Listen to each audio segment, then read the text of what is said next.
আমাদের এই সিংহরাজি মসজিদের সম্মানিত ইমাম সাহেব উনি সংক্ষিপ্ত আলোচনার মাধ্যমে হুজুর দোয়া করবেন, তারপর আমরা চলে যাবো ইনশাআল্লাহ।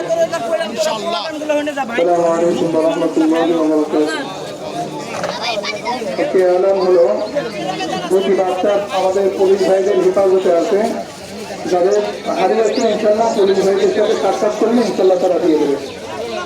قال الله عز وجل وما خلقت الجن والانس الا ليعبدون। আল্লাহ রাব্বুল আলামিন আয়াতে কারিমার মধ্যে বলেন, হে পৃথিবীর মানুষ, আমি আল্লাহ তাআলার ইবাদতের জন্য। তাহলে কয়েকটি প্রশ্ন উত্তর আসবে সাথে সাথে। আমাদের সৃষ্টিকর্তা কে? কে আমাদেরকে বানাইছে? আমাদের জীবন যাপন মালিক কে? আমাদের মাথা থেকে পা পর্যন্ত যত নিরাপদ আছে কে দান করেছে? এই সব কিছু যদি প্রকাশিত করতে চাই, জবানে কথা বলা শক্তি কে দান করেছে? প্রকাশিত হবে। এই তাকবীর ধ্বনি আমরা আকাশ বাতাস প্রকাশিত করবো।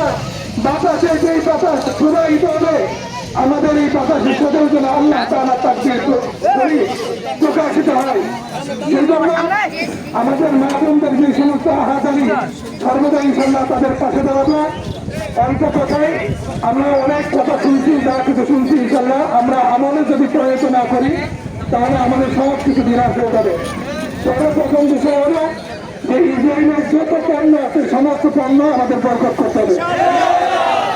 আমরা যদি সচেতন হই, ইহুদি খ্রিস্টানদের যত মাল যদি আমরা বয়কট করি তাদের শক্তি এমনি খর্ব হয়ে যাবে। মুসলমানের শক্তি ইমানি শক্তি, মুসলমানের শক্তি আল্লাহ তাআলার পক্ষ থেকে শক্তি। এর জন্য ইনশাআল্লাহ আমরা আল্লাহ তাআলার উপর পরিপূর্ণ ভরসা রেখে আল্লাহ তাআলার উপর ভরসা রেখে ইনশাআল্লাহ আমরা আমল করবো, পারবো না ইনশাআল্লাহ?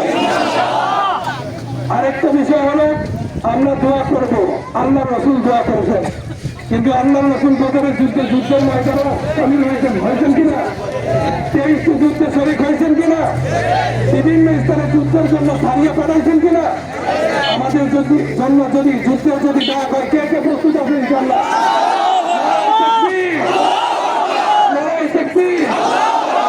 আল্লাহ তাআলা আমাদের সকলকে কবুল করে।